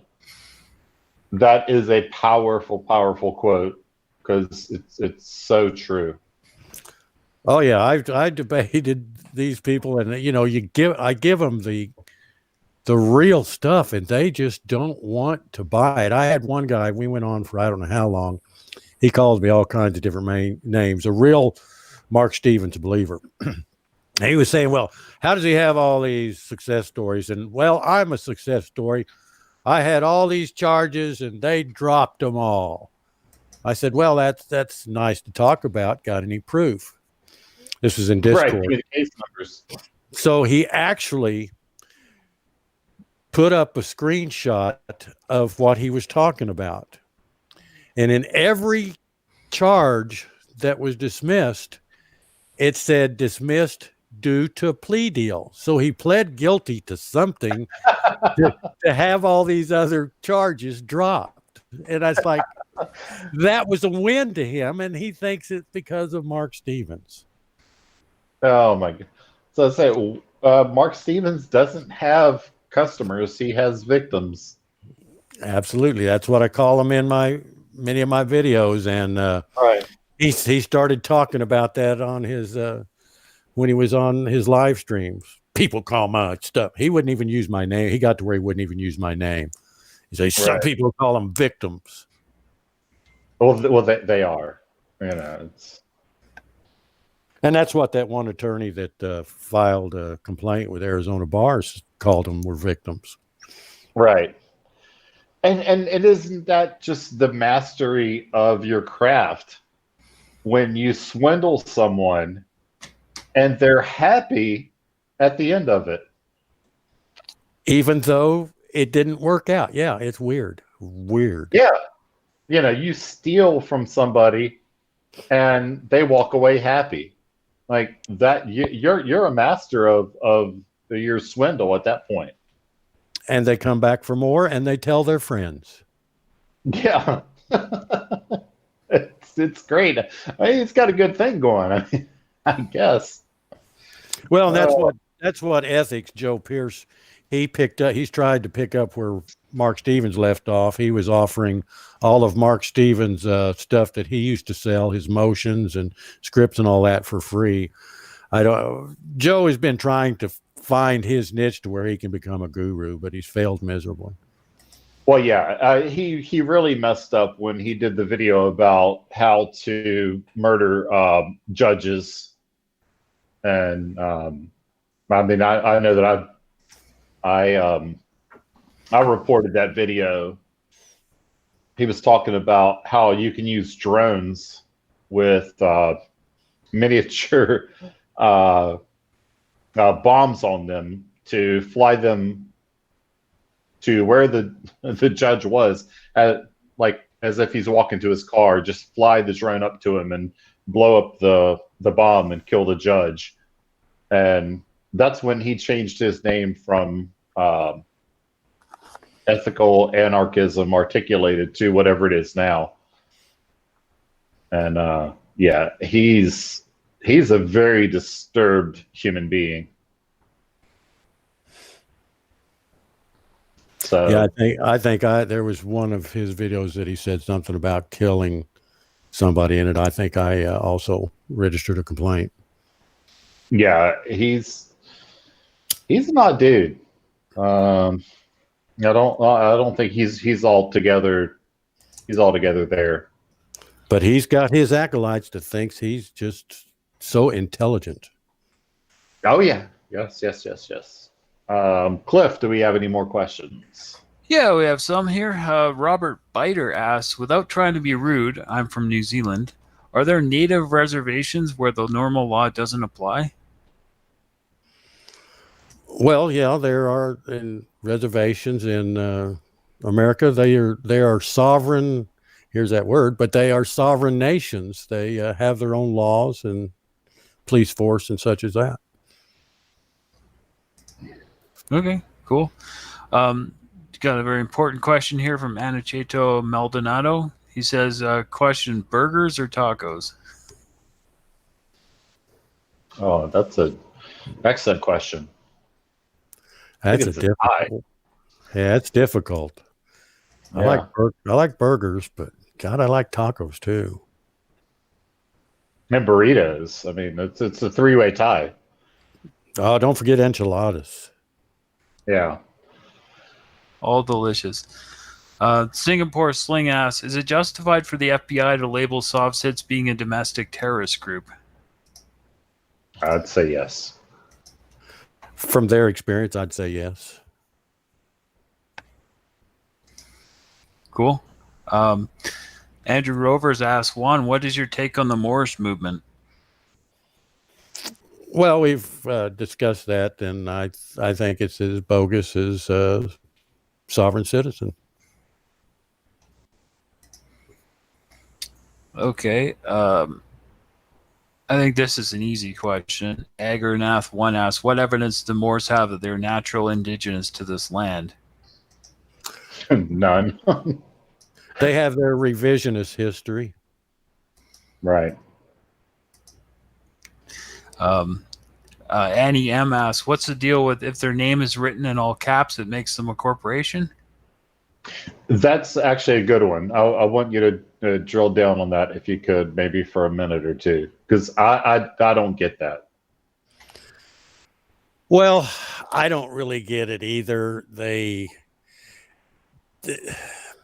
It comes from the Latin phrase that capital letters are capitis diminutive. I can't remember the damn Latin phrase, but there was an area, and I can't remember whether it was England or where it was, that it may have been back in the Roman time, where that denoted a certain if it was lowercase, it was denoted as a lower class, as opposed to it was a class setup. And I don't know how they come to that, but like I say, they just take a snippet of something and weave it into their narrative. Cool. Bob Dobbs asks, Juan Galt, do you advise me buying Bitcoin, gold, or survival seeds?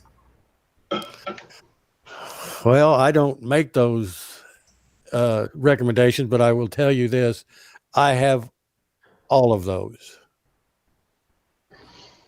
Okay. Yeah, as do I. I buy, God, I've got so many, I've got so much ammo and stuff like that. I mean, you would almost think that I'm a sovereign citizen. I've got MREs and ammo and all that stuff just for a rainy day. Just who knows?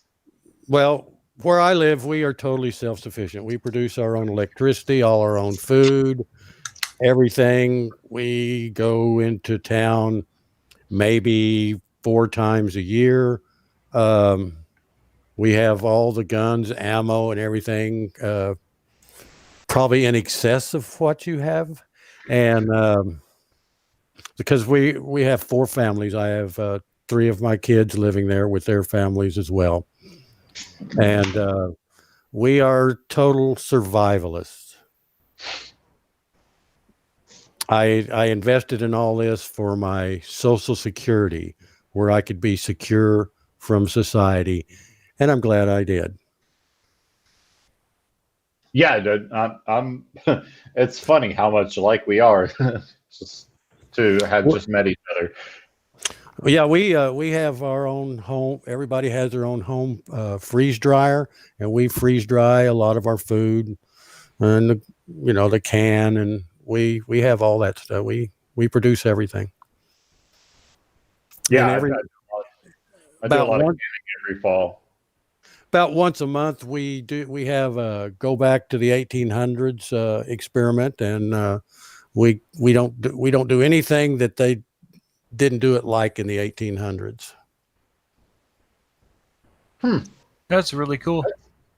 Yeah, that's probably a good thing for everybody, to experience at least once or twice in their life is, live that way.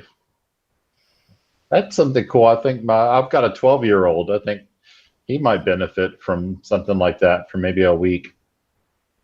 Because Lord knows he doesn't get away from his iPad for a minute. Oh, my grandkids are all homeschooled, of course. They don't know squat about the internet or things like that. They're going to be really solid adults. Cool. One more question, I guess. Scott Billman asked, JG, what was your most unexpected success in a trial?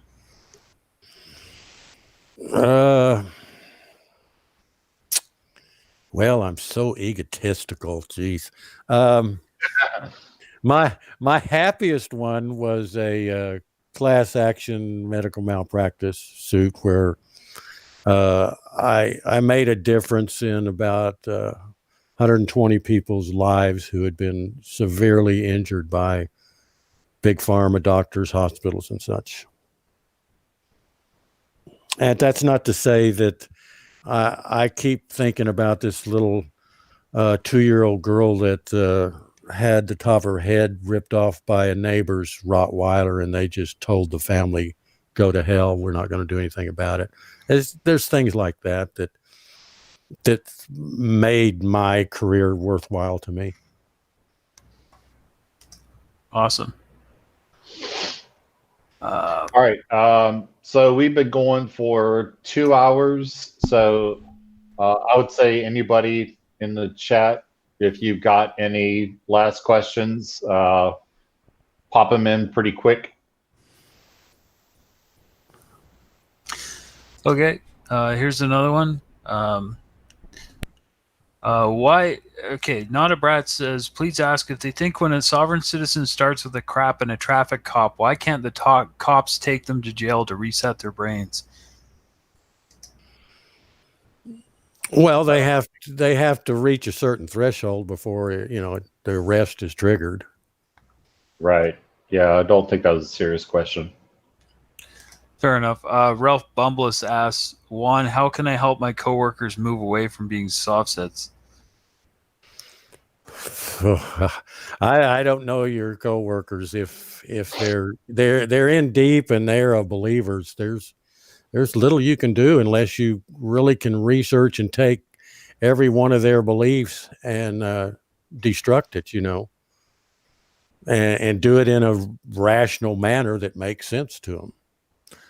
I've had some success, but it's, I've got a pretty good quiver of tools to draw on. It's real hard to do. Fair enough.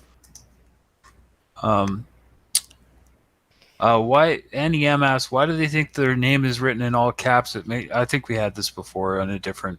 They asked it a slightly different way about the corporation and the all caps.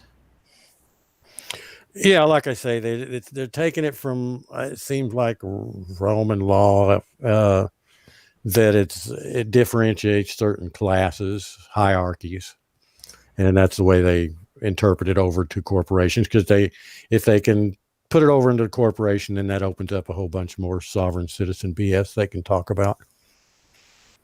Okay. Rodent of Anger. Go ahead.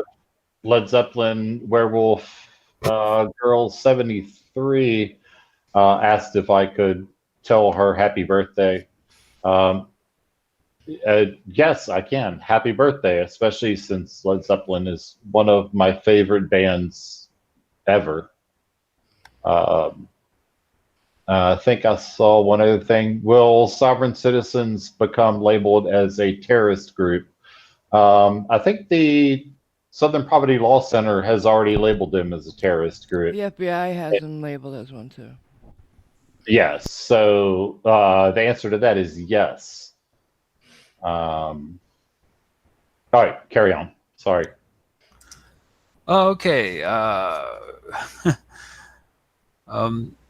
Rodent of Anger asks, in your early days as a soft set, you mentioned that you might have started some of the myths. Are there any still around? Yeah, the myths, sure they are.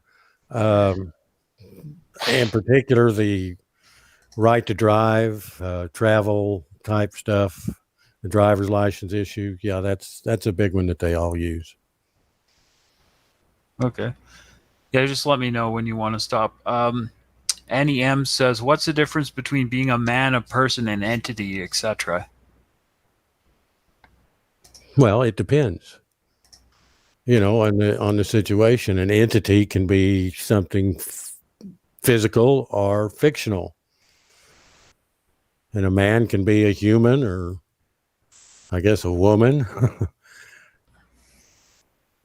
But there's no, it depends in the law. If you're talking about within the law sphere, it depends on what area of law you're talking about, how those terms are used. Okay. Bipolar Princess says, why do they use the Black Law Dictionary? Because they can they normally use old ones so they can cherry pick the definitions to fit their narrative. Okay. Harley Quinn asks, why do they always bring up maritime when that's only used for international waters? Well, I can only speak to the way we used to bring it up. I don't know why they do it now, other than it's mentioned in the Constitution as one of the, areas of jurisdiction that the federal courts have. And so they want to be able to say, I guess, how do you put me into the jurisdiction of an admiralty court or maritime court? Okay. Eldest854 says, when did Stephen say you're a well thought out man, and what were you talking about? Actually, that quote. Yeah, that was a good one. Actually, I think it was one of his live streams. Somebody mentioned me or something I wrote or something like that, and he was responding to them. So I cherry picked that out of that.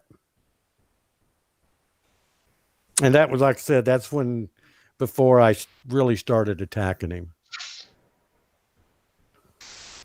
Okay. I think this question was kind of asked before, but why don't police require proof of more citizenship or call immigration on the guy claiming not to be a U.S. citizen?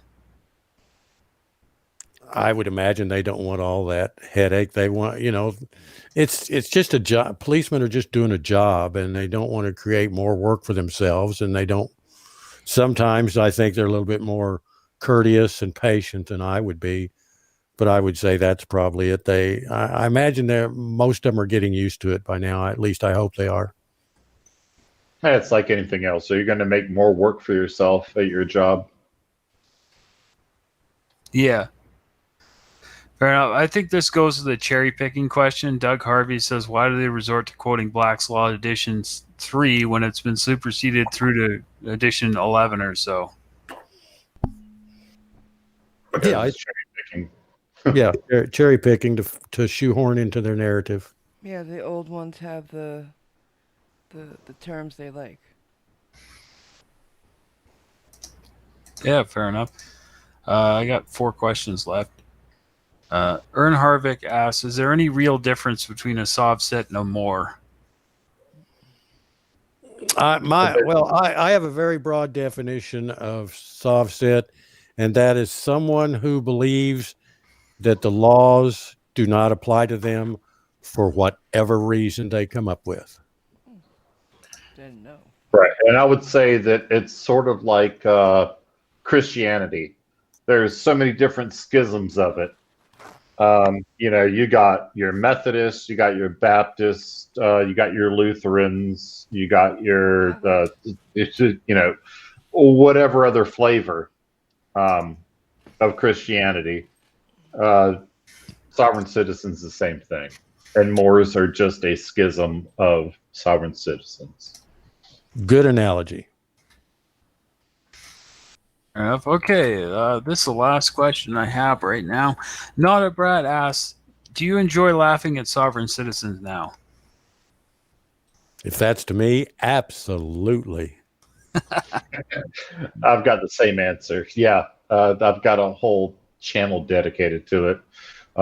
Everybody knows that what we do here at Schrodinger's Cat is we point and laugh at stupid. And sovereign citizens are one of the flavors of stupid that we point and laugh at.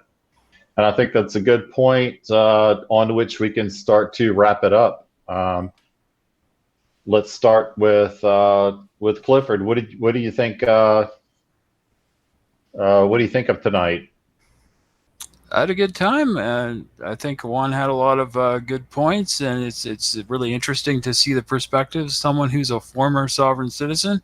As you said, you don't see that every day, so I had a good time. Thanks, everyone, for your questions, and have a great night, everyone. And thanks for being here. I mean, there's no way that we could have got all these questions corralled and asked without you here tonight. So that's great. Yeah, and thanks again. Juan, thank you for being here. I mean, you reached out to me, which was great, and volunteered to come on and tell your story, and gave me a very successful live stream. I mean, I had over 300 people watching at one point. So we still got 250 some people watching. So what do you have to say to wrap it up? Well, I just thank everybody. I thank you. I hope I've been helpful. I hope I've, answered some questions or raised the veil of a little, thing that maybe people didn't understand, the beginnings and how things were. So I've enjoyed myself, and thanks again. And thank everybody for the questions and the interest. Awesome. And yeah, we've been spamming your channel in the chat. So hopefully you got a ton of new subscribers out of this, and your channel's going to get a lot more visibility. Oh, that's great. I hope I can live up to it. Oh, no, you already have. You did. Otherwise, it's like I told somebody the other day, if you weren't worth being on here, then you wouldn't be on here. So, no, I was thrilled when you reached out to me and said that you wanted to come on. So, Tina, what do you got to say? Your puppy's been good. She's been nice and quiet. Oh, a couple outbursts, but I was a big fan. I am a big fan of Juan's. I watch your channel all the time. So thanks. I was fascinated. Everybody go to Teespring store and check out the t-shirts. Matt, good night. Oh yeah, we got t-shirts and stuff and things. We got some swag for the Schrodinger family. So yeah, go to that. Other than that, I mean, this was great. Never ever thought that I would have somebody who could articulate what was going on in a sovereign citizen brain. So maybe one day I'll get a former First Amendment auditor on to talk about what was going on in there. But I'll probably have some more content come in the next couple days, and As always, if you like this and you want to see more stupid in the future, please like and subscribe.